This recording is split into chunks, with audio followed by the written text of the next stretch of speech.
Bienvenidos a Leyendo con Laura Cepeda. El día de hoy haré la reseña de el documental El Minuto Heroico. Yo también dejé el Opus Dei que pueden encontrar en Max. Son 4 episodios.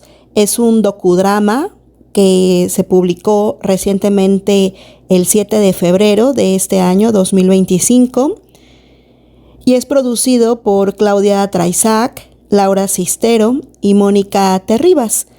Y a través de testimonios personales, la serie documental reconstruye las vidas de 13 mujeres procedentes de diferentes puntos de España, América Latina, Irlanda y Reino Unido que experimentaron el Opus Dei de primera mano. Muchas gracias por estar aquí. Si aún no te has suscrito, por favor suscríbete. Te invito a que le des clic a la campanita, que me regales un like y me envíes todos tus comentarios. Iniciamos. Pues como les comento, este es un documental de 13 testimonios de mujeres que vivieron dentro del Opus Dei y nos van a contar qué representó para ellas, cómo entraron, todo lo que vivieron dentro, por qué tomaron la decisión de salir y cómo fue su vida después de estar en la secta del Opus Dei. Son 13 testimonios de mujeres provenientes de España y dentro de España de Cataluña, de Irlanda, de Reino Unido, de México, Guatemala, Costa Rica y está muy, pero muy interesante. Se los recomiendo que lo vean directamente en la plataforma de Max y aquí está la reseña de este documental. El Opus Dei es una organización sectaria dentro de la religión católica que se fundó en los años 70 en España por José María Escribas. Y lo fuerte de esta organización, que ya se considera secta, es que empiezan a captar a los adolescentes siendo aún menores de edad y con bastante secrecía.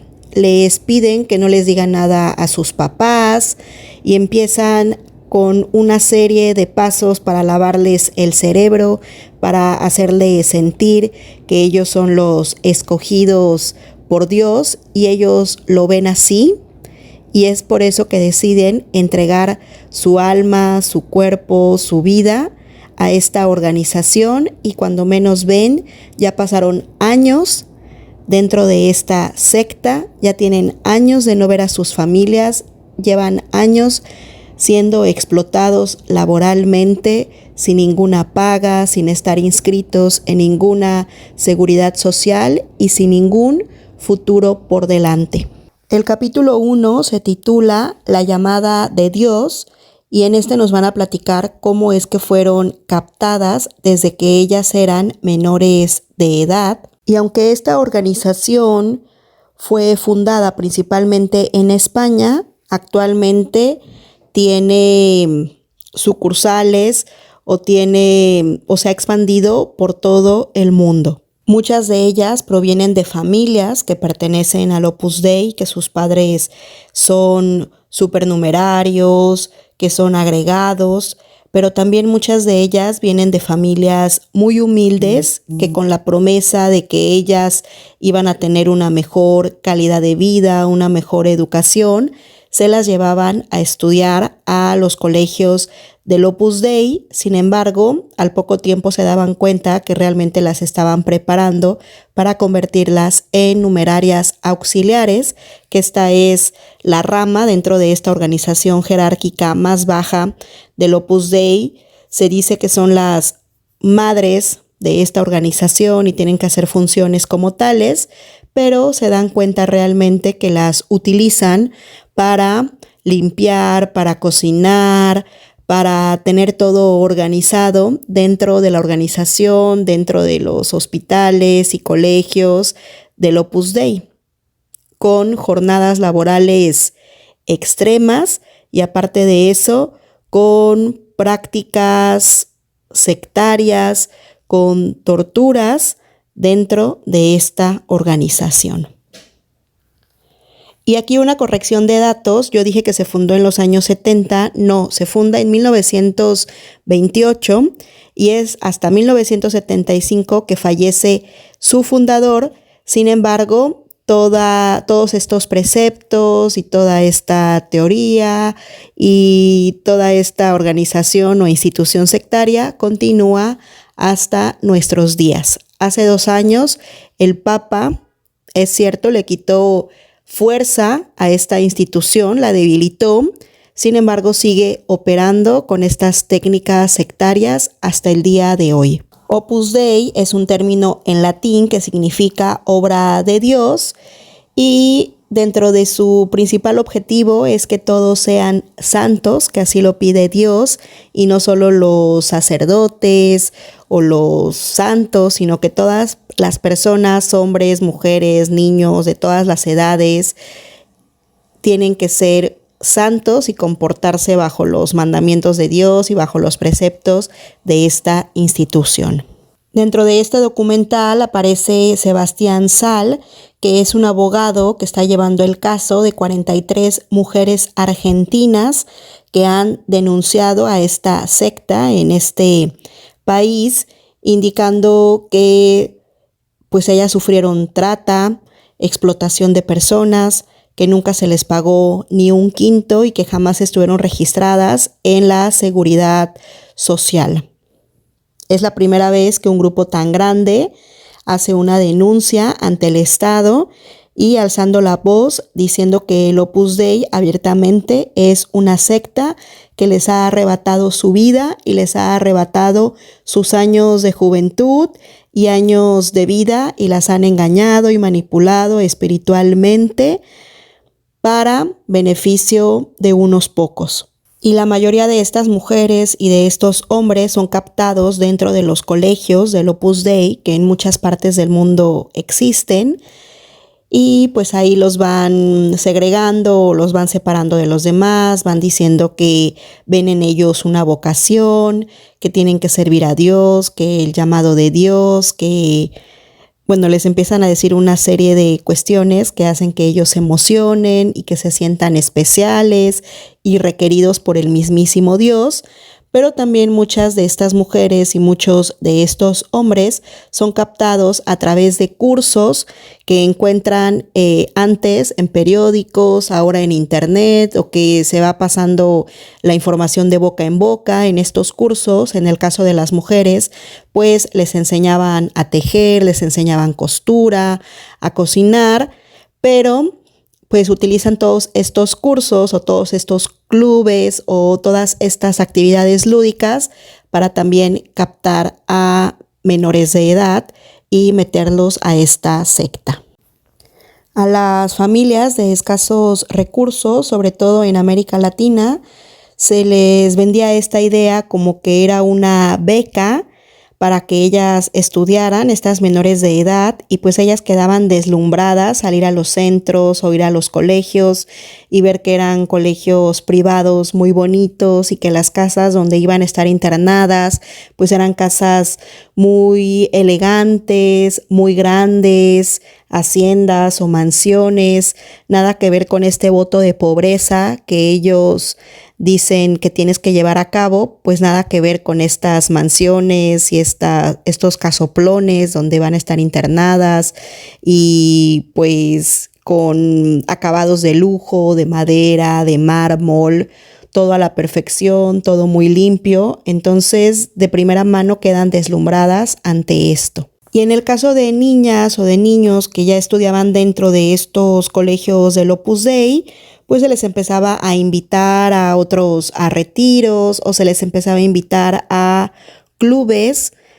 Sus propias amigas o sus propios amigos los invitaban a estos clubs que iban después de clases o que iban todos los viernes y pues eran clubs donde se reunían y donde hacían actividades lúdicas y donde también podían bailar, cantar, organizar viajes. Por ejemplo, hay una chica de España que menciona que pues hacían viajes como ir al Zoológico de Madrid o actividades que tal vez sus papás no podían organizar y ellas también podían proponer actividades como vamos a la pista de patinaje o vamos acá, vamos allá.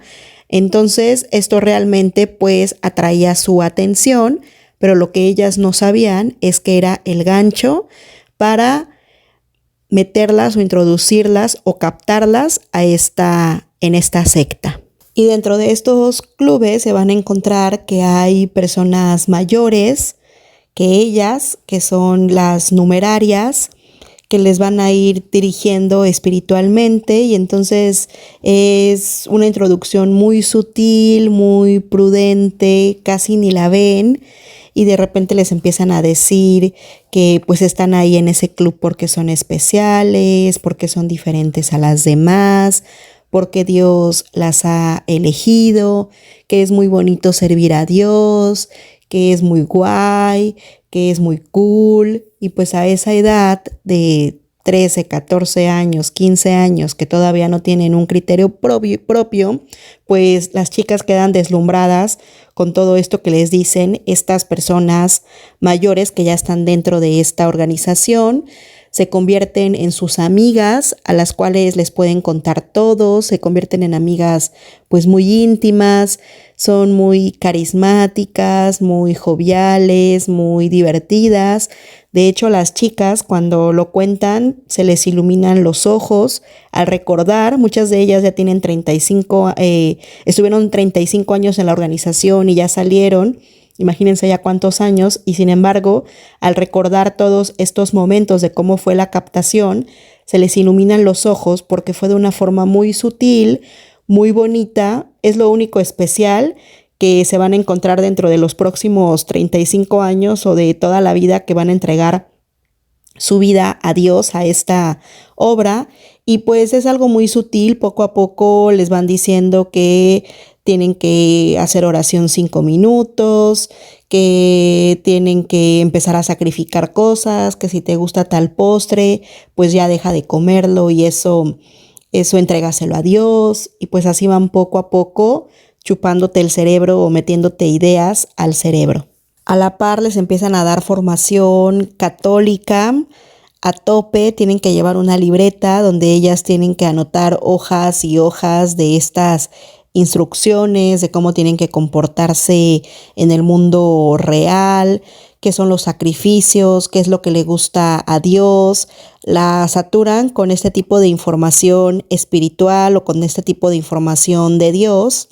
Y de repente les empiezan a decir que tienen que escuchar el llamado de Dios, y ellas así de, pues, ¿cuál llamado de Dios? Dios no me ha hablado. Pero bueno, les empiezan a meter estas ideas que Dios las ha llamado, que ellas tienen una vocación de servicio. Y pues la verdad, muchas de ellas dicen que la verdad ni entienden estos conceptos, pero pues por estar dentro de este grupo con las demás niñas, con estas numerarias mayores que se portan muy bien con ellas, quedan un poco confundidas, y ahí es cuando empieza pues realmente toda esta captación. Aquí nos explican que dentro del Opus Dei el 70% son supernumerarios o supernumerarias. ¿Qué significa esto? Son hombres y mujeres casados o no, o solteros, que entregan su vida a Dios, que llevan una vida secular, una vida normal, pero siempre actuando como santos y pues cumpliendo los preceptos de la Iglesia Católica, los mandamientos de Dios, pero también todas las reglas del Opus Dei. Después del 30% son sacerdotes, personas que pues van a entregar toda su vida en cuerpo y alma al servicio de Dios.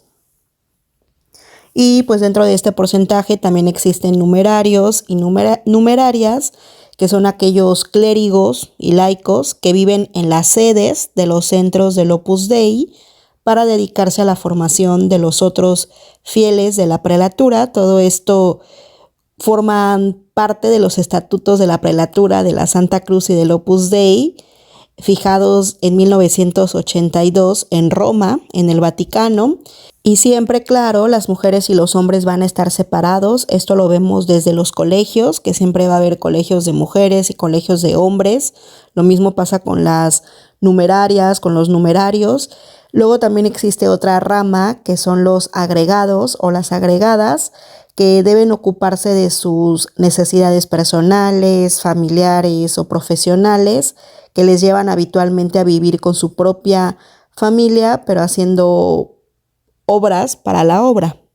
Y estos últimos viven fuera de los centros del Opus Dei, pero muchos de ellos trabajan en centros del Opus Dei, ya sea en escuelas, en universidades, en hospitales. Por ejemplo, una de las universidades más famosas del Opus Dei es la Universidad de Navarra, que se encuentra en España, de alto prestigio, pero todo su carácter o toda su fundación proviene del Opus Dei. Y por último están las numerarias auxiliares, que en su mayoría estos 13 testimonios eran numerarias auxiliares, que dedican principalmente su vida a los trabajos manuales y a las tareas domésticas. Prácticamente son pues explotadas durante toda su vida haciendo faenas muy agotantes, muy largos horarios de trabajo, y prácticamente son las que cocinan, planchan para los hombres, limpian, y de aquí es donde proviene este delito de trata, porque cuando menos se dan cuenta están siendo explotadas laboralmente con rutinas exhaustivas y fuera de toda lógica, aparte de las torturas que tienen que sufrir, que vamos a hablar de esto más adelante. Y todas ellas viven y trabajan dentro de los centros de la obra. En muy raras ocasiones salen, pierden contacto totalmente con sus familias. Muchas familias llevan años sin poder ver o reunirse otra vez con sus familiares. Y llega un momento dentro de toda esta información que ellas están recibiendo que las empiezan a presionar, diciendo que ellas tienen que elegir una vocación dentro de toda esta organización que les he mencionado, entre numerarias agregadas, numerarias auxiliares. Casi no se les habla mucho de numerarias auxiliares para que no se espanten, pero bueno, empiezan a presionarlas. Y ellas empiezan a sentirse pues muy presionadas porque todo el mundo les empieza a hablar y les empiezan a decir y a presionar que tienen que elegir una vocación, que cuál vocación van a elegir. Una de ellas dice, pues es que yo quiero ser madre, y le dicen, pero es que eso no es servir a Dios totalmente. ¿Por qué no? Siempre dirigiéndolas y siempre haciendo lo que ellas quieren que hagan, manipulándolas. ¿Por qué no eres numeraria auxiliar? Y pues así poco a poco las van llevando para que ellas solitas supuestamente tomen la decisión de convertirse, en este caso, en numerarias auxiliares, por ejemplo. Y también les piden que no digan nada a sus papás, este elemento de secrecía que existe en todas las sectas, y argumentaban que porque sus papás podrían tener esa semilla del demonio que fuera a hacer que ellas pues no quisieran tomar esta decisión o no escucharan realmente el llamado de Dios. Entonces todo este proceso tan intenso y de tanta presión lo llevan en secrecía, lo llevan ellas solas, pero es un proceso muy abrumador porque aparte casi les dicen que es una decisión que tienen que tomar ya, y pues ellas todavía no se sienten preparadas, todavía no entienden ni siquiera qué es lo que está pasando, y ya tienen que tomar una decisión. Y al mismo tiempo surge algún retiro, algún encuentro, algún viaje, o las llevan de voluntarias a Lituania o algún país de África, o las llevan al Vaticano, alguna misa o alguna peregrinación de estas magníficas, o las llevan a Fátima, el mero día de Fátima. Las llevan como a un momento donde ellas estén totalmente vulnerables y totalmente sorprendidas por lo que están viviendo en esos días. Y bueno, años después, cuando ellas ya están dentro de esta secta del Opus Dei, se dan cuenta que estas convivencias o estos viajes, de hecho se les llama convivencias copitables o convivencias pitables. ¿Y qué significa el verbo pitar? Pues a la gente que está dentro del Opus Dei, pitar significa cuando tú le envías una carta al Papa o al Vaticano diciendo que has sentido un llamado de Dios y que quieres unirte al Opus Dei libremente por voluntad, y que tu vocación es ser numeraria o ser numeraria auxiliar, etcétera. Esa es la acción de pitar. Y en estos viajes pasan momentos de éxtasis por lo que están viviendo, por todos los peregrinos, por ejemplo, una chica cuenta que pues van caminando de rodillas hacia la Virgen de Fátima. Yo ya he tenido la oportunidad de estar ahí, en la explanada de la Virgen de Fátima en Portugal, y es algo imponente. Hay un camino especial, muy bonito, blanco, una línea que te lleva a la Virgen, y es donde pues los peregrinos utilizan para ir caminando hincados hacia ella, y es algo muy fuerte de ver. Y pues ellas lo hicieron, y dice que cuando pues por fin llega ante la Virgen y se arrodilla ante ella y hace esta oración, ella en su cabeza y en su mente literal estaba viendo que la Virgen le estaba hablando y le estaba pidiendo que se entregara a esta obra. Y ahora, con el paso del tiempo, pues les da vergüenza contar esto. Incluso esta chica se pone a llorar, porque aquí también podemos ver este abuso espiritual, ¿no? Como no solo existe abuso abuso sex, abuso emocional. En el Opus Dei podemos ver todos los días y en todo momento este abuso espiritual. Abusar del pensamiento, de la espiritualidad, de la gente, es algo terrible que sucede dentro de una secta como el Opus Dei. Este abuso destruye tu vida por completo, y es muy fuerte darte cuenta con el paso del tiempo que todo esto fue mentira y que todo esto simplemente fue una manipulación para que tú entraras a esta organización, y es muy difícil de digerir y es muy difícil de entender por la propia persona y aún más por la gente que te rodea. Es muy difícil que alguien entienda este abuso espiritual que se sufre, que sucede en esta secta, y que es muy difícil de asimilar y de comprender que todo el tiempo fue una mentira y que todo el tiempo viviste en un engaño. Y durante todo este proceso siempre está acompañándote esta numeraria, que ya es mucho mayor de edad que tú, y haciéndote el famoso grooming, ¿no? Siempre está acompañándote, metiéndote estas ideas, pero tú no lo notas porque ella es extremadamente amigable contigo, extremadamente amable, muy carismática, te dice cosas muy bonitas, te dice que puedes confiar en ella. Entonces realmente tú estás viviendo algo muy bonito, una etapa muy bonita, sin darte cuenta de cuál es el verdadero trasfondo. Ella te ayuda a escribir esta carta que va al Vaticano. Es muy importante que diga que tú estás consciente de esta decisión y que tú así lo quieres por voluntad propia.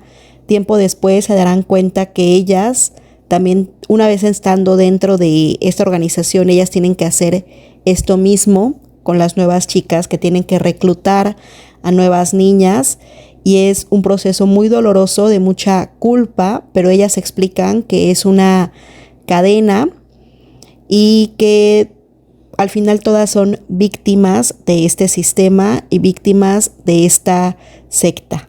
Si bien una chica mayor te lleva a esta organización, en algún momento otra chica más la llevó a ella, y así es una cadenita.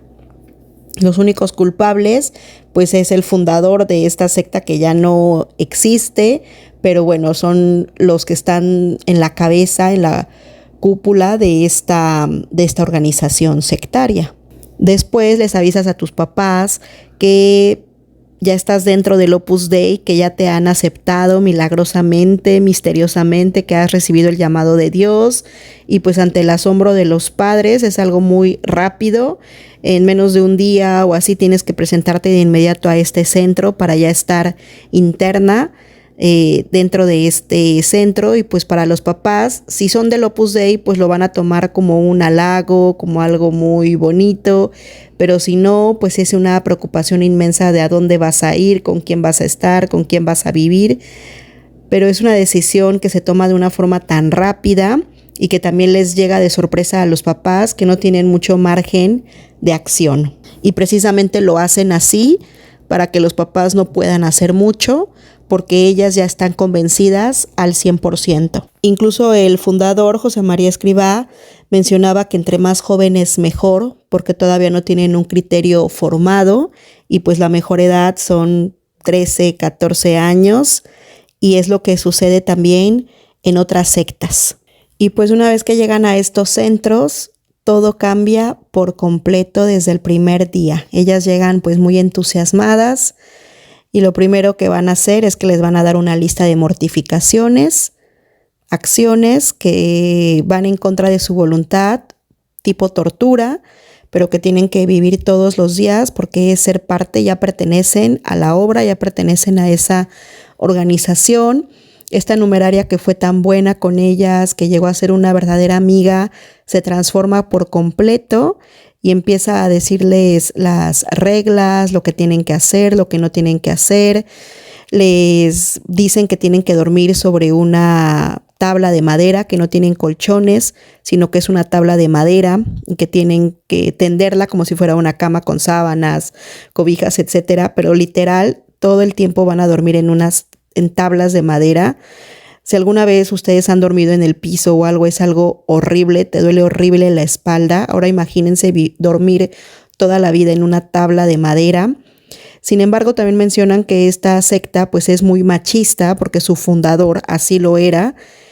Y mientras que las mujeres tienen que dormir en una tabla de madera, los hombres sí duermen en un colchón y solamente una vez por semana tienen que dormir en el suelo, y todo esto lo hacen porque al igual que los santos tienen que ser mártires y tienen que hacer este tipo de mortificaciones para llegar al cielo. Todo es para llegar al cielo y tienes que cumplir toda esta lista de preceptos y toda esta lista de mortificaciones para llegar al cielo, que supuestamente es el fin último de esta organización.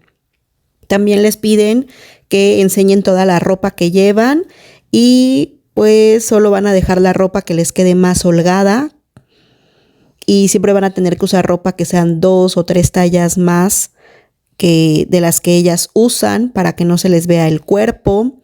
Y pues empiezan a enterarse de un montón de reglas que ellas no sabían que existían.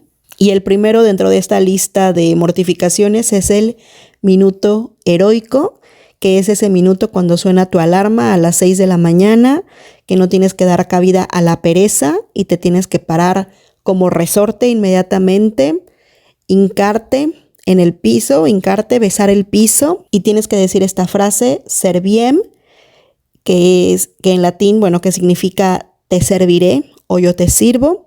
De ahí tomas una ducha de agua fría y es por eso que se le llama el minuto heroico, y de hecho por eso este documental así se llama, el minuto heroico.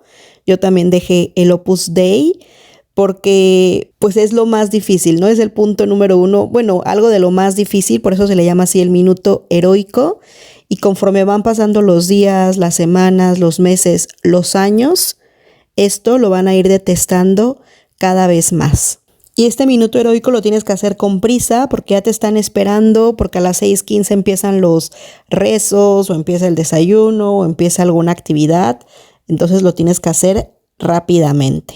Y es algo muy extraño, es el primer choque de realidad que ellas van a tener, porque aparte de este minuto heroico y de las demás elementos de esta lista de mortificaciones, esa numeraria que te llevó, que te captó, que se convirtió en tu gran amiga, de la noche a la mañana deja de serlo y no tienes ninguna explicación de por qué ella no te habla o de por qué te trata mal o de por qué ella es muy exigente contigo. Y ese es como pues el primer balde de agua fría que reciben estas chicas al ingresar en esta secta, y sonará como tontería, pero ellas mencionan que dentro de su cabeza fue algo muy confuso, lleno de incertidumbre y pues más a esa edad.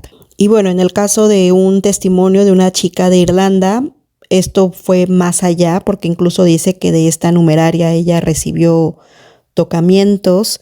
Ella empezó a buscarla todas las noches para pedirle una explicación de por qué ella no estaba con ella, de por qué ya no eran amigas, y pues pasaron cosas muy extrañas que ella también no entendía, pero desafortunadamente también este tipo de abusos, sex, conductas atípicas suceden dentro de estos grupos y de esto casi no se habla mucho, pero es algo que sí sucede.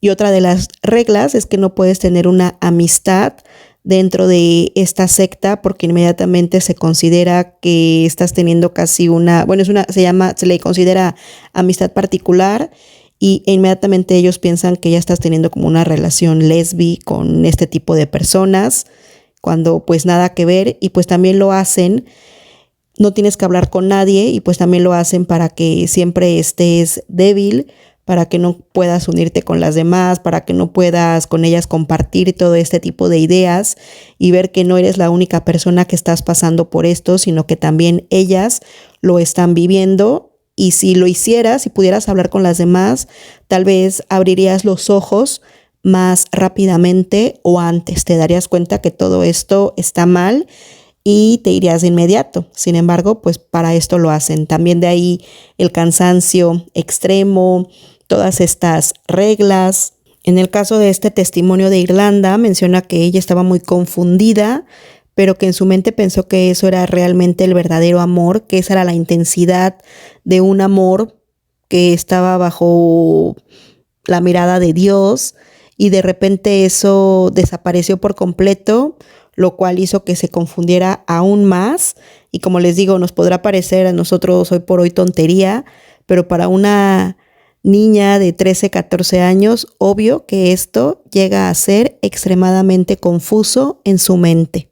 Y sin una guía, sin sus padres, sin alguien cercano, se convierte realmente en un problema. Y entonces empiezan los sentimientos de culpabilidad, de que es culpa mía, yo no soy lo suficientemente buena, de seguro se enojó conmigo porque no hice algo bien, no soy suficiente para esta vocación. Empiezan todos estos sentimientos de culpa que desafortunadamente las van a acompañar durante el resto de sus vidas o durante el tiempo que ellas estén dentro de esta secta, con el único fin de debilitarlas, de que ellas estén cada vez peor y de que ellas no tengan fuerzas para salirse de esta organización.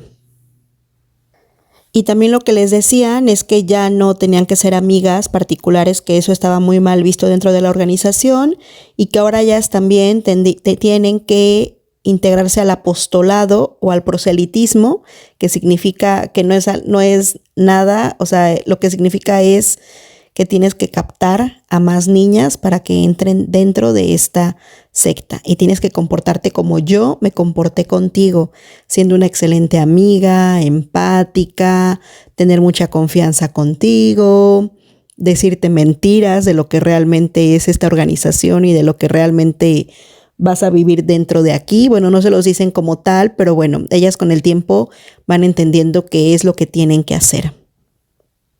Y esto les genera pues más culpa, porque traer a alguien al infierno que ellas están viviendo, para ellas es algo muy fuerte. Sin embargo, entre más niñas captaban, para ellas era un logro y muchas veces se les premiaba o se les reconocía. Y pues dentro de este mundo tan solitario y tan feo, tener por lo menos una atención o un reconocimiento para ti es muy importante. Sin embargo, te quedas llena de culpa por haber hecho esta acción. Y como les comentaba, es una cadena. Tú lo hiciste, la que te metió también a ti lo hizo, pero también a alguien, a ella se lo hizo en algún momento, y así va esta cadena de reclutamiento. Sin embargo, esta actividad de proselitismo, de apostolado, para ellas era muy buena, porque era un dejo de normalidad en todo este infierno. Era la única forma en que ellas se podían relacionar con chicas de su edad o menores que ellas y poder tener un ratito de amistad con ellas. Entonces era algo que les llenaba de satisfacción, pero esto incrementaba la culpa porque sabían que lo que estaban haciendo pues era mal, porque estaban engañando a estas chicas para que también ingresaran a esta secta. Sin embargo, para ellas sí era una satisfacción personal, poder tener estos ratitos de normalidad o estos ratitos de poder tener una amistad con alguien fuera de este centro, con personas normales. Y cuando menos ven, se dan cuenta que ya están mintiendo, que ya están manipulando, que todo lo que a ellas les hicieron, ellas lo están replicando con otras chicas o con otras niñas. Y todo esto mencionan, hay una psicóloga que acompañando todo este documental, diciendo que todo esto es fomentado por la secta para incrementar pues el número de la organización, el número de personas, pero también la culpabilidad de estas chicas para que cada vez ellas se sientan con menos herramientas para poder salir de ahí. Y empiezan a hablarles del buen pescador, que de la pesca, a enseñarles canciones de cómo pescar. Y pescar no es otra cosa más que captar a estas niñas en esta secta. Después cuentan que en el día de San José tenían que hacer un ritual, que tenían que anotar el nombre de 20 futuras prospectos para entrar a esta secta, pero ellas lo hacían con la mejor intención y para ellas era como un goce que entre más personas entraran para esta obra y como para regalo de Dios y para poder ellas entrar al cielo. Y se vuelve toda una tremenda locura. Y es para ellas más impactante darse cuenta que ellas formaron parte de las listas, de las numerarias que las acompañaron o que fueron sus amigas. Porque hacías la lista en San José, la guardabas y al otro año la abrías y entonces veían quién había cumplido más de esas promesas, pero simplemente es un simple sistema de captación. Y para todo esto del reclutamiento también existen reglas y preceptos dentro del Opus Dei. Y una de las reglas básicas es captar a personas menores de 25 años, porque ya gente que tiene 25 años o más ya es gente mayor, según para ellos, que ya está bien formada y pues obvio es gente que ya tiene criterio propio, que no va a caer tan fácil en este tipo de organizaciones.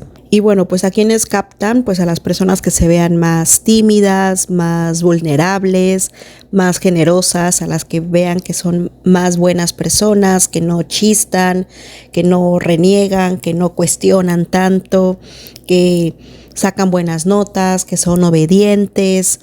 Y en el caso de las familias humildes, que esto sucedió mucho en América Latina, en México, en Guatemala, Costa Rica, Argentina, se iban sobre todo a las comunidades indígenas, a las familias con mayor número de hijos, y para estas familias pues era un alivio que se les invitara o que se pudieran llevar a alguno de sus hijos a internarse a estos centros y a recibir educación gratuita de primera mano, de primera calidad. Era una ventaja para ellos. Sin embargo, pues no sabían a qué precio iba a ser todo esto. Y muchas de estas niñas eran enviadas a otros países y al hacer todas estas acciones, pues lo que constituye es un delito de trata de personas, por lo que se está denunciando y se está alzando la voz en todo el mundo. Y bueno, otras características que tenían que cubrir era que fueran bonitas, chicas bonitas, que no salieran, que fueran vírgenes, que fueran pues niñas de casa, obedientes, condescendientes, muchas veces pues faltas de amor, con carencias emocionales. Y es muy fuerte darte cuenta que te están utilizando para captar a personas, pero que a su vez utilizaron a alguien más para captarte a ti. Y cuando menos ves, eres víctima, pero también eres victimaria. Y es una culpabilidad tremenda que no puedes con ella y que las llevas cargando el resto de tu vida o durante mucho tiempo. Pero bueno, los psicólogos mencionan aquí que es para siempre, ¿no? Esta culpabilidad de haber metido a alguien más a esta secta. Sin embargo, es una cadena y es algo que se hace es una inercia que sucede en este tipo de sectas, ¿no? Es algo inevitable que tú en tus 5 sentidos no harías, pero que estando dentro de una secta lo haces porque lo haces. Y la culpabilidad es terrible, pero al final de cuentas sigues siendo víctima Y esa línea es muy tenue entre ser víctima y victimaria. Y sin querer ya estás cooperando para esta secta. Y pues estas niñitas de 14 años eran referente para niñas de 11, 12 años que las veían con ojos de simpatía o que eran su ejemplo a seguir, y pues se convierte en algo terrorífico. Y estos testimonios de estas 13 mujeres mencionan que gracias a la terapia es como comprenden al final del camino, se reconocen ellas como víctimas, que al final de cuentas ellas son también víctimas y que eran también unas niñas llevando a otras niñas. Y el reconocerte como víctima es algo muy sanador para ellas. Y esto constituye pues un abuso emocional. Es un abuso de conciencia, es un abuso espiritual, es un abuso que va más allá. Ellas lo definen como un avión del alma, que es algo muy difícil de explicar y de comprender, pero te sientes destruida por dentro y te sientes muy mal contigo mismo por haber hecho esto que tú hiciste, pero que también a su vez te hicieron a ti. Les preguntan si ellas firmaron un contrato de trabajo o algo y todas mencionan que no. Les preguntan si recibieron un pago. Y es que eso lo van a explicar más adelante, porque sí recibían un pago, pero ese mismo pago, así como lo recibían, lo tenían que entregar y solo les daban dinero para sus cosas básicas, para shampoo y siempre y cuando fuera algo necesario, porque ellas tenían que cumplir este voto de pobreza. Entonces realmente era un como lavado de dinero, que realmente era dinero que salía de la fundación y que ellas volvían a entregar y nada más como que hacían la faramaya de que habían recibido dinero o de que les habían pagado, pero realmente no. Les preguntan que si ellas tenían cuentas de banco y pues dicen que no, que obvio que nunca pudieron guardar nada de dinero, que les daban así lo justo para comprar, para si tenían que viajar, pues para su tarjeta de transporte, su dinero del transporte, para su shampoo y todo muy precario, todo muy humilde, todo así porque tenían que cumplir este voto de pobreza. Y luego aparte de todo esto, de todas estas condiciones de explotación laboral, pues tenían que cumplir diariamente con su lista de mortificaciones, porque pues en el Opus Dei les dicen que ellas tienen que controlar los 5 sentidos, tienen que controlar todo su lado carnal, y es por eso que utilizan los cilicios, que los cilicios es una placa de metal con clavos que tienen que ponerse diariamente 2 horas al día en la pierna o en la cadera, en un lado donde no se les vea estas heridas, y pues todos estos fierros, imagínense, se les entierran en las piernas. Es algo doloroso, horripilante, que las lastima de por vida, les hace heridas muy graves y las tienen que llevar, ponerse este silicio todos los días, 2 horas al día. Y cuenta una chica de México que ella se tropezó y cayó sobre la pierna donde traía el silicio. Fue horrible. Se lo quitó y se lo fue a aventar a la directora y le dijo, no vuelvo a ponerme esto. La directora nada más se rió y le dijo, no, pues no pasa nada, ya no te lo pongas hoy, pero te lo pones mañana en la otra pierna. O sea, con esta doble moral, con esta frialdad, con esta falta de empatía, es algo muy difícil de creer que sucedan estas cosas y estas mortificaciones en pleno año 2025. Y hay otra mortificación que eran las disciplinas, que eran látigos, cuerdas en forma de látigos, al final con nudos, y pues esto se utilizaba una vez a la semana, y mientras estabas haciendo una oración, ya sea el Padre Nuestro, un Ave María, lo que sea, te tienes que estar dando con estas disciplinas, ya sea en la espalda o en las pompas. Imagínense el tipo de torturas que suceden dentro del Opus Dei. Y luego ellos dicen que no es una secta. Si esto no es una secta, entonces, ¿qué carajo es? Y conforme va pasando el tiempo, los días, las semanas, los meses, los años, para ellas cada vez se vuelve cada vez más difícil, pero a la vez ellas están apagadas totalmente emocionalmente. Es una tortura, sí, física, pero también es una tortura mental, psicológica, emocional, espiritual. lo que es desde que se despiertan el minuto heroico hasta que se duermen, todo el tiempo trabajando, todo el tiempo siendo explotadas laboralmente, sin poder hablar con nadie, sin poder comunicarse con sus familias, porque las tienen vigiladas todo el tiempo. Si reciben cartas, las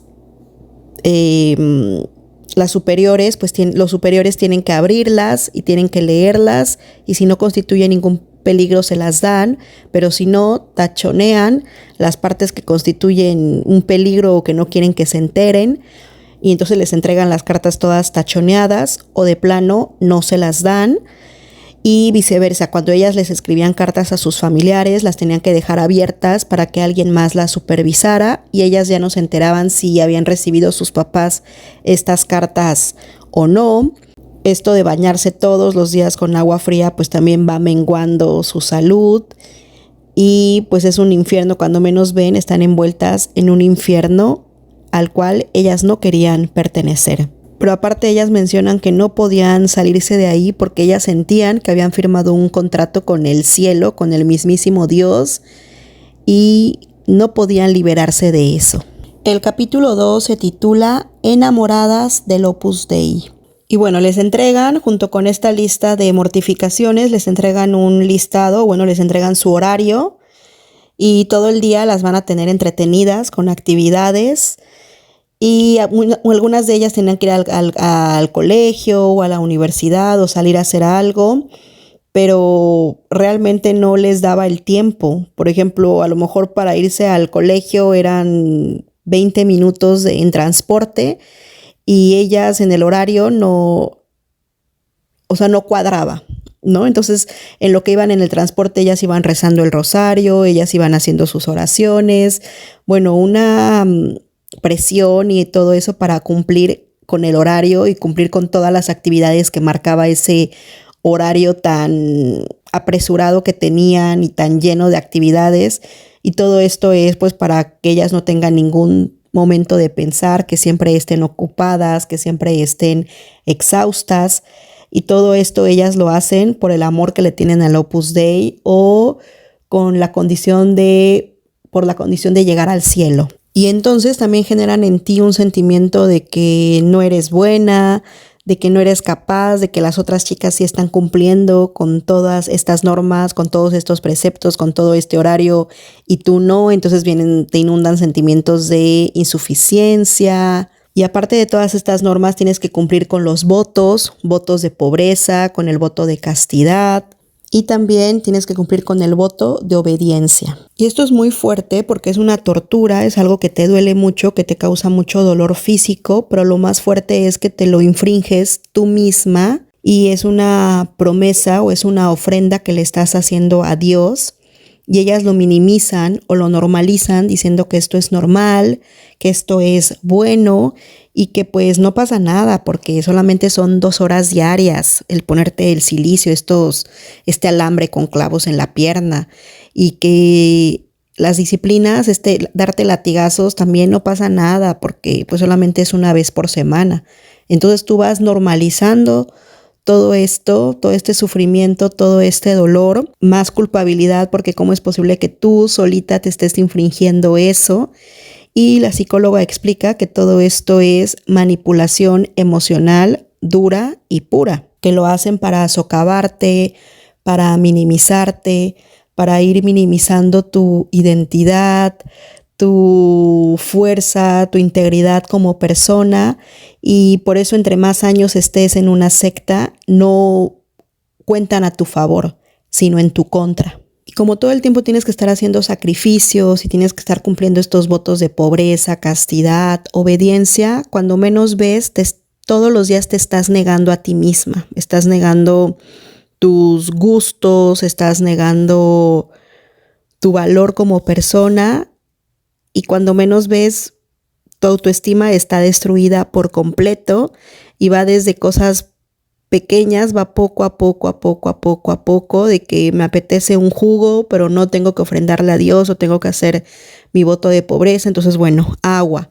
me apetece un pan de dulce, pero no, por lo mismo, bueno, entonces no lo como. Y así todo el tiempo estás yendo en contra de tu voluntad y en contra de tus placeres y en contra de, por más tonto que se oiga, pero todo esto diario, diario, diario, socava totalmente a tu persona. Y todo esto simplemente es para debilitarte, para que no pienses claramente, y porque con tanto debilitamiento, con tanto sufrimiento, con tanto dolor, con tanto todo, pues no, tu cabeza no está bien para pensar las cosas claramente y huir de ahí. Y es lo que hacen, socavarte físicamente y psicológicamente para que ya no seas una persona, dejes tu condición de persona y te conviertas en un simple objeto y ya sea muy difícil salir de ahí. Y bueno, otra característica es que el fundador José María Escrivá estaba hasta en la sopa, tipo Stalin, tipo pues todos estos dictadores, y Jesús o Dios pasan a un segundo plano. Lo más importante es el fundador de la secta. El tercer capítulo se llama Vidas Atrapadas. Una vez que estas mujeres salen de esta secta, se dan cuenta que lo de las cartas constituía un delito. Bueno, todo constituyó un delito, pero también esto, que te revisen tus correos electrónicos, que te revisen tu teléfono, que te revisen tu correspondencia privada. Todo eso constituye un delito, al menos en España. No sé si suceda lo mismo en México o en otros países. Y también conforme iban pasando los días, los meses, los años, se daban cuenta que nunca eran suficientes, que por más que se esforzaban, por más que le echaran ganas, nunca eran suficientes. Siempre faltaba algo, siempre fallaban en algo. Y esta sensación de insuficiencia pues también era terrible, aunado a todo lo demás, a todos los demás sentimientos de inferioridad que ya cargaban y de culpabilidad por estar ahí. Muchas de ellas mencionan que ya para esta etapa empiezan a desarrollar trastornos alimenticios que suceden dentro de estos lugares y que no se habla absolutamente nunca de esto, de todos estos problemas. Empiezan a deprimirse. Con el paso del tiempo muchas de estas numerarias empiezan a deprimirse, las tienen que llevar con psiquiatras, pero no psiquiatras normales, sino psiquiatras que también pertenezcan a la obra, que también sean del Opus Dei, los cuales les dicen que lo que les pasa es que tienen exceso de modernidad o que son muy modernas, conceptos que realmente la medicina no considera como propios, y lo único que les dan pues es sedantes, antidepresivos muy fuertes, que lo único que va a hacer es irlas acabando con su vida. Y eso que comenzó siendo algo tan bonito y tan especial, y el llamado de Dios, se convierte en un tremendo infierno. Y muchas de ellas empiezan a pedir que quieren ver a sus familias, que quieren ver cómo están, y lo que les responden es que si ellas cuidan del Opus Dei, que si ellas cuidan de la obra cuidará de sus familias. Luego, después de 7 años, viene el famoso testamento, que no es más que una carta firmada ante un notario, un testamento donde estás dejando todos tus bienes a la obra. Hay personas que pues dicen, pues yo no tenía nada, así que no hay ningún problema, pero sí ha habido muchos problemas de familiares o de familias que mueren, fallecen los papás y entonces dejan una herencia, y esta herencia es absorbida inmediatamente por la obra, por este testamento que firmaron estas numerarias o las personas que están dentro de esta secta. Para ese día del testamento tienen que llevar un anillo. Ni siquiera ellos son capaces de comprar este anillo de oro, sino que este anillo se los tienen que regalar sus familiares, y es como símbolo de una promesa, de que ya estás haciendo una promesa con esta secta ya de por vida. Y qué mejor contrato o qué mejor figura o símbolo de esto que este testamento. Firmar un testamento donde dices que todo lo que te pertenece o te va a pertenecer en un momento le pertenece a la obra. Y con esto ha habido serios problemas en muchos países, sobre todo cuando se habla de herencias o de patrimonio que ellos tienen. Y es por eso que el Opus Dei es tan rico y tan opulente, porque debido a todo esto, ¿no? A todo este dinero que ganan, a la de a fuerza, por todos estos testamentos, que supuestamente son firmados con consentimiento, por voluntad propia, pero la realidad es que no. La realidad es que para este momento estas chicas o estos chicos están manipulados totalmente. Y recuerden que un contrato o algo que se firma bajo una manipulación no tiene una validez oficial. Para este momento que ellas firman el testamento o que firman esta fidelidad, comentan que ellas ya no querían estar ahí. Para este momento ya están quebradas totalmente, ya no quieren continuar ahí. Sin embargo, les siguen lavando el cerebro. Viene un segundo como lavado de cerebro diciéndoles que esto solamente es una crisis, que ya pasará, o a veces las cambian de centros y le dicen que a lo mejor nuevos aires, etcétera. Pero para este momento ellas ya están quebradas y ya empiezan a sentir este sentimiento de quiero salirme de aquí. Y mencionan todas ellas que firmaron la fidelidad sin quererlo hacer, pero pues ya llevaban tanto tiempo ahí y toda esta manipulación que ya no pensaban por ellas mismas, que terminaban firmándolo.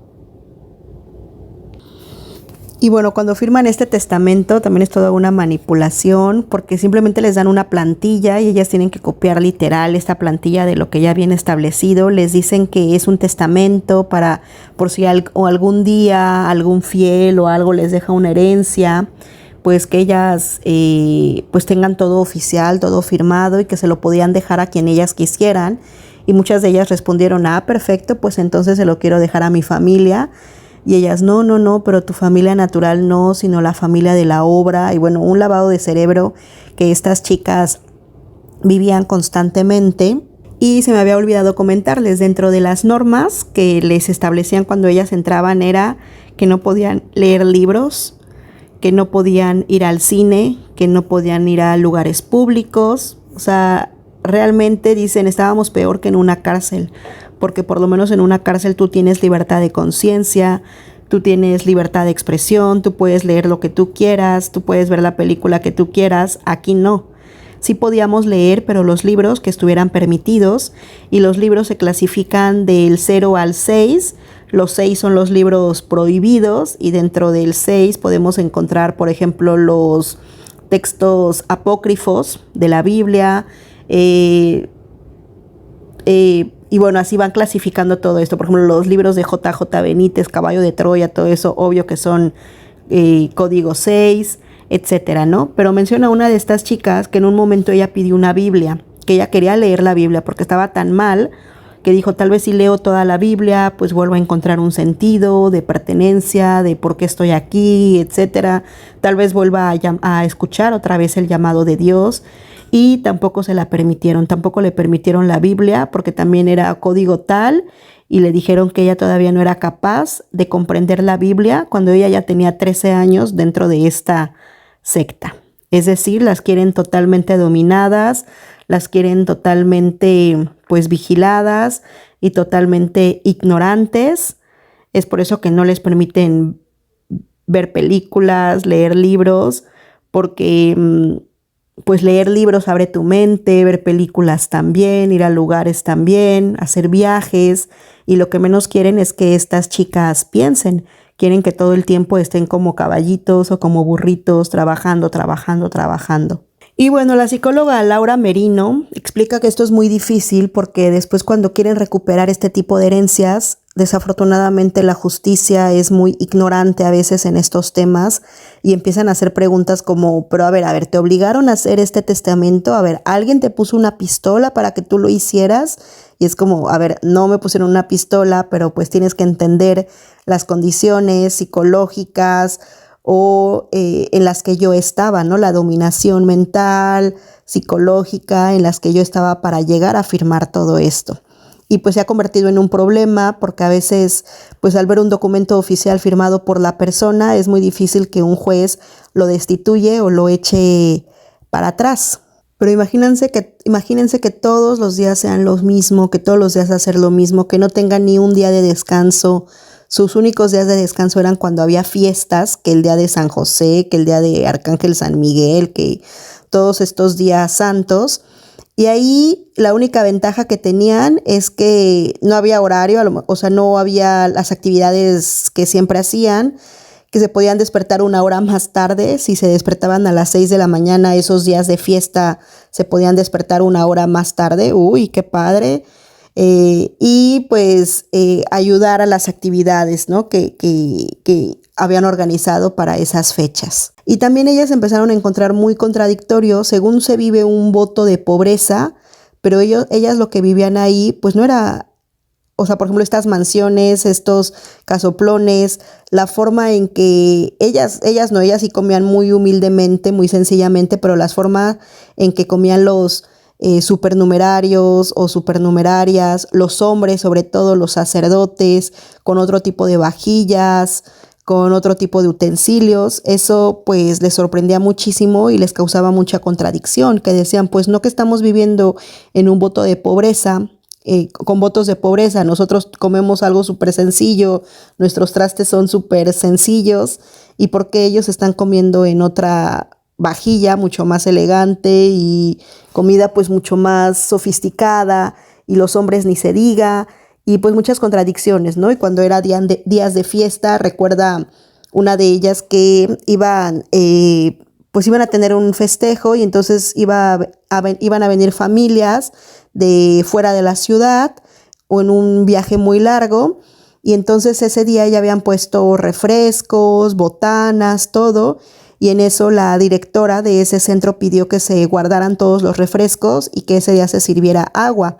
Y ellas, ¿pero por qué? Si sí tenemos refrescos, y si ya está todo listo y todo preparado.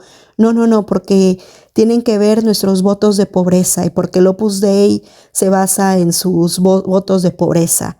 Y era como algo contradictorio, porque dices, a ver, vienen familias que han viajado durante muchas horas, y que si nosotros tenemos la bodega llena de refrescos, ¿por qué no vamos a dar refrescos? Entonces, pues ahí también ellas ya no empezaron a comprender esto del voto de pobreza.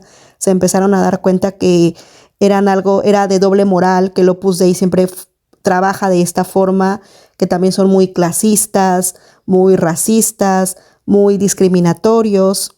Y aparte de todo esto, todas se están vigilando constantemente, se tienen que vigilar unas a otras, y si empiezan a ver que te llevas más con cierta persona, entonces van y te acusan de tener una amistad particular, porque se supone que todas son hermanas y que no tienen que haber una amistad particular, porque aparte se les ve con estos ojos de alguna relación lesbi, y bueno, cosas muy, muy extrañas. Una de estas chicas menciona que para ella fue muy fuerte, porque sí llegó a tener como una relación mucho más fuerte con otra chica, pero, o sea, dice, no creas de que nos ponemos a platicar horas ni nada, pero a lo mejor pues algún guiño, alguna sonrisa, algo así. Y ella pues dice, desafortunada o afortunadamente descubrí que pues que me gustaban a mí las mujeres. Entonces para mí eso constituyó un choque, y para mí constituyó eso un pecado, y durante mucho tiempo eso constituyó para mí ansiedad. Pues era horrible cómo yo iba a tener ese tipo de pensamientos, y bueno, una confusión de sentimientos y de emociones, que menciona que para ella pues fue casi la muerte al haber tenido este tipo de revelación, y menciona que fue un infierno sobre el infierno, porque empezó a tener una ansiedad irracional, no podía dormir pensando en esta situación, alucinaciones, mortificación porque pensó que ella se iba a ir directamente al infierno, algo muy, muy feo que pasó durante esa época. Y para este momento, pues muchas de ellas ya llevan 10 años, 7 años, en esta organización 20 años. Mencionan que cada que podían se la pasaban llorando, que empezaron a cuestionarse si realmente eso es lo que querían, que realmente se habían equivocado y que realmente esa no era su vocación. Empieza a existir una crisis existencial de si así iba a ser toda su vida, pero imagínense cuánto tiempo tuvo que haber pasado para que ellas empezaran a tener este tipo de pensamientos, que una persona en un estado normal tal vez lo tendrías al poco tiempo. Sin embargo, ellas con estas rutinas exhaustivas, con estas torturas, las mortificaciones, todos estos preceptos, normas que les exigían, horarios, tenía que pasar mucho tiempo para que ellas empezaran a cuestionarse si realmente eso era lo que ellas querían para toda la vida. Y menciona que les recomendaban el libro El Camino, que una de ustedes me lo recomendó, pero es para que pues sigan con estos preceptos, ¿no? Ellas decían, es una crisis, no te preocupes, si tienes que decidir a quién le prendes una velita, si al arcángel San Miguel o al demonio. Entonces, en lugar de clarificar su pensamiento, esto hacía que se confundieran mucho más. Y entonces empiezan a ver que el audio no cuadra con el video y que todos los preceptos y todo lo que dicen no funciona así como lo que les decía, lo del voto de pobreza. Se dan cuenta que esto no es así dentro de esta secta. El capítulo 4 se llama Que nos miren a los ojos, y en este capítulo nos van a contar cuando ya tomaron la decisión de salirse, qué las animó, qué las inspiró y cómo le hicieron para escaparse de ese lugar sin que las volvieran a convencer de que se quedaran o sin utilizar las artimañas que ellos utilizaban para que otra vez regresaran. Muchas veces les hablaban a sus familias para decirles que no las aceptaran, que las mandaran de vuelta. Y bueno, pasaron por una situación muy difícil cuando se dieron cuenta que pues no tenían dinero, no tenían ahorros, a dónde iban. Para ellas ya habían pasado muchísimos años, ya habían pasado 35 años, 13 años, 10 años, 5 años, 20 años, 2 años. Muchos de sus hermanos ya se habían casado, ya habían formado familias, sus papás ya habían fallecido, se habían cambiado de ciudad, se encontraron con que no tenían trabajo, que el título que ellas según habían obtenido no tenía una validez oficial. Incluso se llegaban a burlar de ellas porque ese título o esa certificación nunca existió o no existía. Se dieron también cuenta que no estaban registradas ante la seguridad social, entonces por lo tanto no habían cotizado durante estos años y para el sistema o para el Estado realmente no existían. Y todo esto pues provocó un choque para ellas. Imagínense toparse con esta realidad, aparte de que pues sin amigos, sin amigas, solas, sin pareja, ya grandes, ¿no? De edad, entraron 14 años, la persona que estuvo 35 años, imagínense, llegó de 14 años y cuando salió de ahí tenía ya casi 60 años. Se dan cuenta de todo el tiempo perdido, de toda la vida que desperdiciaron por estar ahí. Se dieron cuenta que realmente esto de brindárselo a Dios o de que había sido un llamado de Dios realmente nunca existió. Muchas de ellas perdieron su fe. Otras, sin embargo, mencionan que ya tienen una ruptura con la iglesia, sin embargo, no con Dios. Y lo que me sorprende de todos estos testimonios es que todas estas chicas lo hacen desde el amor y no desde el rencor. Yo no veo odio ni rencor hacia el Opus Dei por parte de ellas, sino al contrario, lo cuentan como una experiencia, como un aprendizaje y desde el amor, pero también nos llevan a esos momentos y nos dan a entender lo fuerte que fue para ellas salirse de esta secta, porque aparte nadie las comprendía, a quién se lo contaban.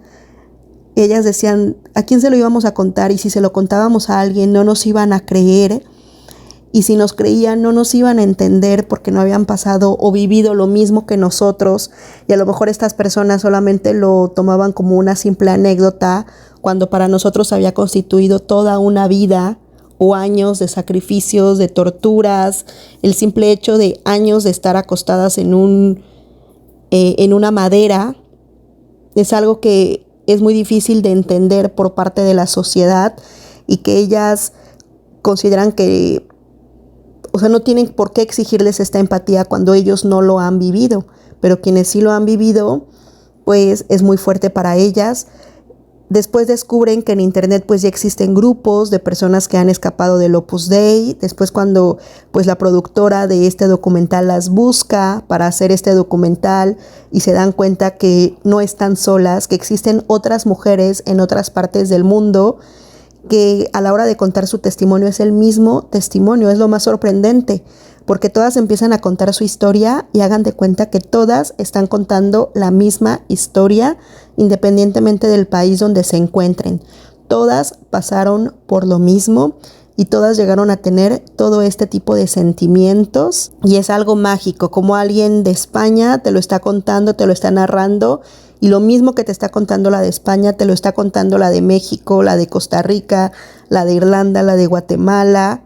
Es impresionante. También se topan con una realidad que para su familia ellas son unas totales desconocidas, y ellas también, sus familiares también son desconocidos para ellas, porque pues han pasado tantos años y han cambiado tantas cosas, y ya no son los mismos hermanitos que dejaron de 7 o de 8 años, sino ya son hombres formados ya con familias, lo cual es muy, pero muy difícil de aceptar, y tienen que volver a conocerse, tienen que volver a partir de cero para llegar a tener una relación familiar con tu propio hermano, con tu propia mamá, conocer a tus sobrinos.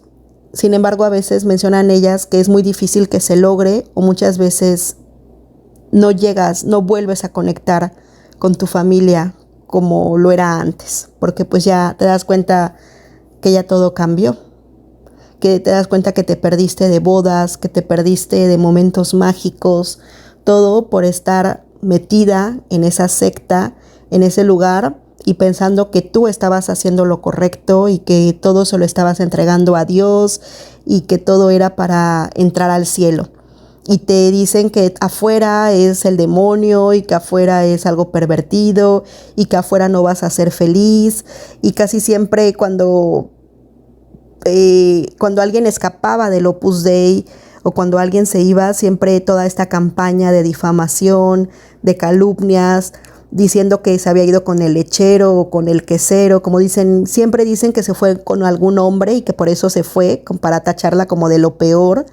Pero dicen, jamás van a decir se fue con un ejecutivo o con un maestro, con un profesionista, no, siempre es como demeritar y siempre es calumniar y siempre decir que allá afuera van a ser muy infelices, cuando se dan cuenta de que la realidad es otra, de que son más felices que nunca, de que están experimentando su libertad por primera vez después de muchos años.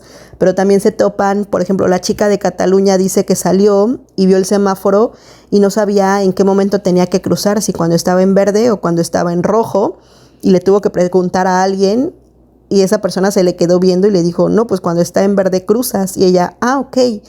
Cosas tan sencillas como que ellas ya podían elegir qué comer, qué vestir, qué ver. Fue para ellas un choque totalmente de realidad, pero a su vez una felicidad inmensa por cosas tan pequeñas, por pequeñeces que a lo mejor dice que la gente que ha estado en el mundo todo este tiempo no lo notaría o no lo percibiría, pero para ellas el simple sonido de los pájaros, el sol, simplemente tener ese sentimiento de libertad, para ellas era la felicidad total del mundo. Sin embargo, pues esa felicidad venía en soledad, ¿no? Se daban cuenta que estaban realmente solas. Una de estas chicas comenta que le preguntan que cuándo fue el momento clave o el día clave que dijo ya no más, y dijo que en este centro donde estaba pues internada un fin de semana, pidió permiso para ir a orar al río, y entonces le dieron chance de ir a orar.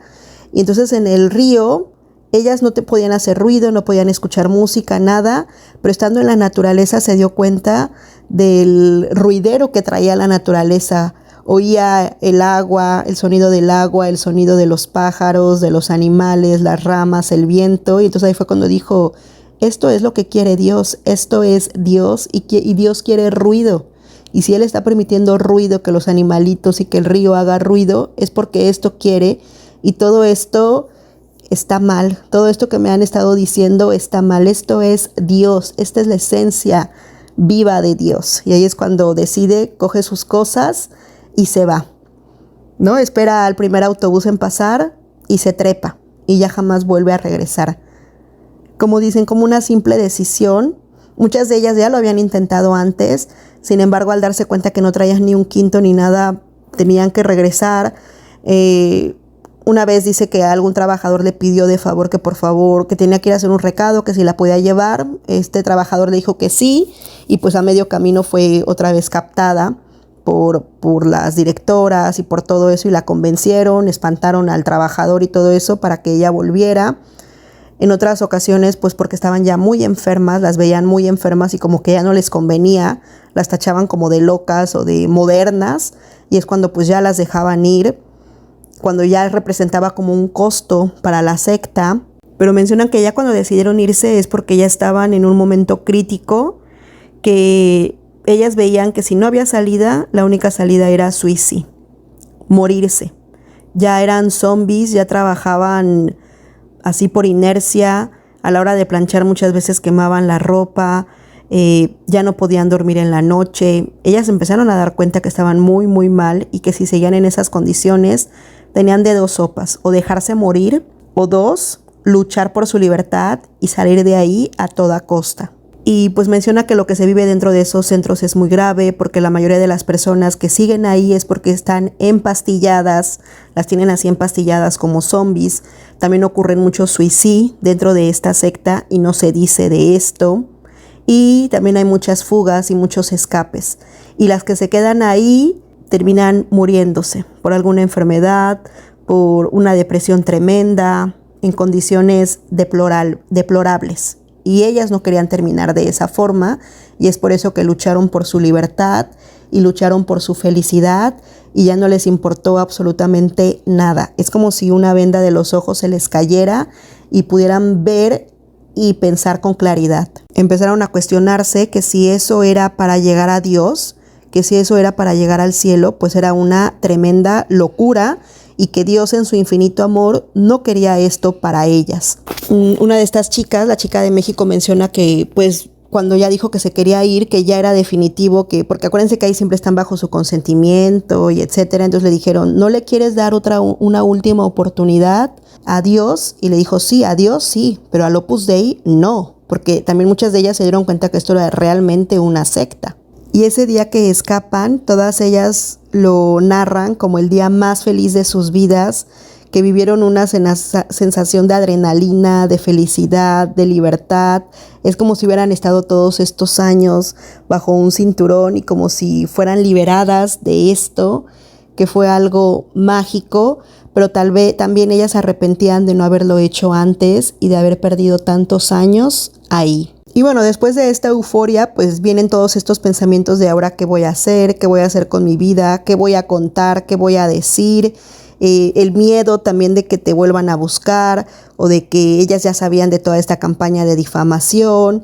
Y pues ha sido una lucha, ¿no? Ha habido mujeres que han pedido que por favor borren todos sus datos del Opus Dei, se ha negado, y pues hasta que han recibido una carta por parte del Estado donde se les solicita que borren todos sus datos, toda su información. Una lucha constante para que muchas han conseguido que se les pague o que se les dé una indemnización por todos esos años trabajados, o muchas se han ido a quejar, han empezado una lucha para decir: oye, mi certificado o mi título que tú me diste no existe, y se les ha dado algunas pues dinero, pero a otras no, a muchas tantas, a las más, pues no se les ha dado absolutamente nada, y ellas también no han querido pelear por nada. Y pues es lo triste, ¿no? De todo esto, que cuando salen se dan cuenta que están totalmente desnudos, que no tienen ningún respaldo, ni económico, ni emocional, ni nada. Y son muy crueles, ¿no? Porque ellos que se supone que eran tu verdadera familia, y tú cuántos años diste para la obra, y cuántos años estuviste ahí, cuántos años te explotaron, y es muy cruento o muy triste cómo se comportan después de que sales de ahí, como si fueras el mismísimo demonio, y cómo te cierran todas las puertas. Incluso ha habido el caso que ellas han querido buscar trabajo, ellos se enteran y les cierran todas las puertas, empiezan toda esta campaña de desprestigio, de calumnias, de difamaciones, y para ellas ha sido muy difícil vivir con todo esto, pero no cambiarían por nada esta sensación de libertad. Y es muy triste ver cómo entraron estas niñas de 14 años muy ilusionadas, y cómo salen estas mujeres luchando y reconociendo la gravedad de esta secta y todo lo que representó en su vida. Y así es como termina este documental. Está muy bonito, muy interesante. Véanlo, por favor, para que tengan más claridad de lo que es una secta y cómo prevenir para que nuestros familiares y para que nuestros niños y niñas no entren dentro de estas organizaciones sectarias. Muchas gracias por acompañarme hasta aquí. Si te ha gustado, por favor suscríbete, dale click a la campanita, envíame tus comentarios y recuerda que tu voz puede cambiar el mundo. Hasta la próxima.